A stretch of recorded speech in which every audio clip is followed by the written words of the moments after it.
Welcome back, family, to your weekly dose of presence, polish, and power with Ask Aunt Bougie. Every week, you send in your real lifestyle dilemmas, social grace questions, and mindset struggles, and I'm here to help you navigate them with timeless poise and unapologetic confidence throughout the week. Okay, strivers and thrivers, it's Auntie Bougie, and Wednesday is here, and it's time for your etiquette and social grace mishaps. Let's manage mess, maintain elegance, and protect your space. Let's start with something we've all experienced, leaving group chats. Dear Aunt Bougie, the group chat turned messy. How do I exit gracefully without drama? And this comes to us from Renee in Dallas. Hey there, Renee. Now, you want to make sure that you exit with elegance and energy intact. So, we've all been in this situation where the group chat it can be from friends, a friend group, it can be a family group, but energy level just gets crazy where there can be a back and forth or things are being said that really should not be said, especially not in that medium. So, what I would say is text back, I'm stepping back to protect my peace. Love y'all. Then exit quietly. There's no need for announcements, no need for explanations or extra. Exit like a queen, quiet, sure, and sovereign. Oftentimes, when we get a little rustled by what's going on in a group chat, or this could even go with a Facebook room or group that you may be in, or it can be, say, even at the break room at work, we may feel the need to say, you did this, you said that, that's trifling in this way. We may feel the need to read everyone out or give a over elaborate answer as to why we need to leave. But what we're kind of doing when we go that route is we are now contributing to the mess. So just make sure you exit nice and gracefully. Just say, hey, protecting my peace.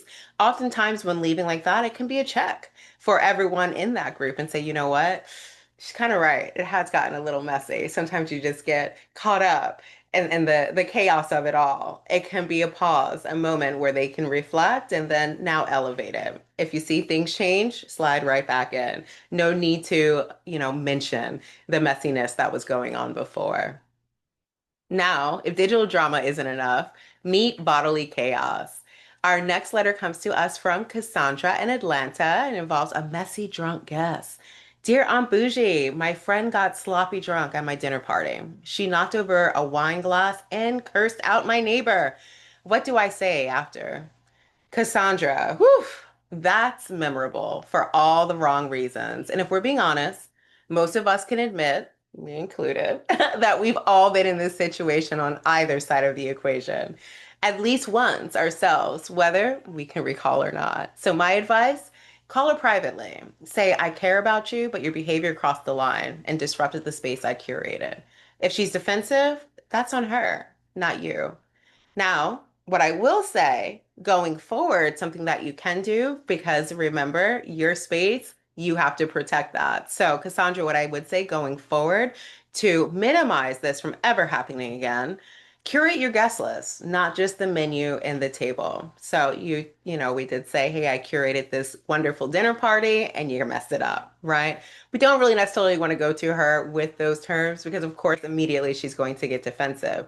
But we all know that we have certain people in our social circle that will not mix and mingle very well. Okay. Water and vinegar right there. So making sure that when you are curating your guest list, you have people, especially at something as intimate as a dinner party where everyone's sitting around and there's going to be conversation. Make sure you do have people that will be amicable, that they will enjoy one another's company as well as the food.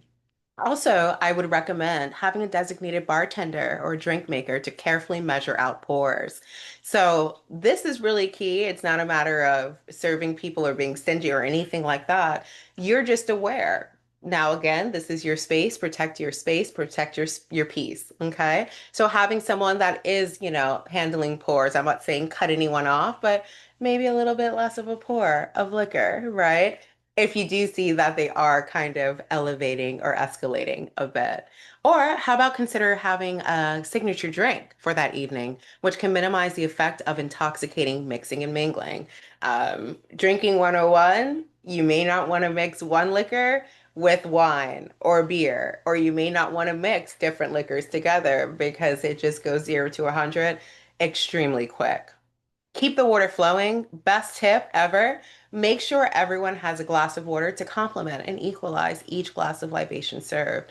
So while we are all adults and we should be able to manage what we consume, it's also your duty as a host to make sure that you are managing that as well, that that is readily available, that you are also offering, some kind of an equalizer to the guests.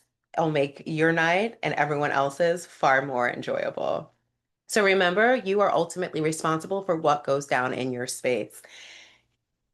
I hope you have a wonderful time at your next dinner party by implementing these little tips and tricks. Now let's switch to something more intentional. An X as a plus one. Now this letter comes to us from Janelle in New Jersey. Shout out to New Jersey, my home state. Dear Aunt Bougie, my cousin brought her ex to my engagement party. The same man she cheated on. It ruined the mood. How do I handle this in the future? Well, first off, Janelle, want to say best wishes to you. Congratulations to your fiance on the upcoming wedding. And in this situation, because hey, we have a wedding coming down the line, and I'm quite sure your cousin is also invited. We don't want this to happen again, where the ex is showing up and everyone's uncomfortable or having to manage, okay, well, what's going on, and a side conversation on your big day. So I would say set expectations early. Definitely, you want to make sure that when you're sending out those invites, or even if it's a nice little note, if you have a wedding website, please RSVP with names, plus ones only with notice. That is key. Okay, so going forward, you know what to expect. Who is she bringing as a plus one? Is she bringing a plus one? You don't want to exclude her as far as bringing a plus one because, like, you messed it up at the engagement party. You can just come on your own, right? Because that just causes another problem. That's just another form of messy. But definitely ask her, have that conversation, see who she is bringing along with her so that the vibe is not muddled. If someone does cross that boundary again, say, this is a curated celebration. Energy matters. Once again, you protect the vibe. Now, finally, when love from elders stings. This next question comes to us from Micah in Houston. Hey, Micah. And it revolves around correcting elders. Dear Aunt Bougie, my aunt keeps commenting on my weight and love life in front of everyone. I want to say something without disrespecting her. Now, Micah, honor goes both ways. How about we say, Auntie, I know you care, but it hurts when this is said in public. Kind and clear. That's the bougie way. If nothing changes, Micah, it's time to set some boundaries with your aunt. Perhaps limit the time you spend with or around her at family gatherings. Don't go about it in the passive aggressive route, but let her know that you're simply respecting yourself by protecting your peace since she doesn't seem interested in doing so after your last talk. If she cares, she will change. Now that wraps up this social grace and etiquette episode of Ask Aunt Bougie. Social boundaries are self-love. That's the key takeaway here. If you found yourself on either end of any of these situations and want to elevate your level of poise under fire, I invite you to join me in one of our Bougie Built Presence Persona mini courses where you'll learn to let your presence say what you won't tolerate for you. Or you can join one of our signature workshops, the Finishing Intensive, where we navigate everything from first impressions, presence projection, and social graces. Make sure you like, subscribe, and drop your dilemmas in the comments. I appreciate you for stopping in. Strive and thrive. Until next time.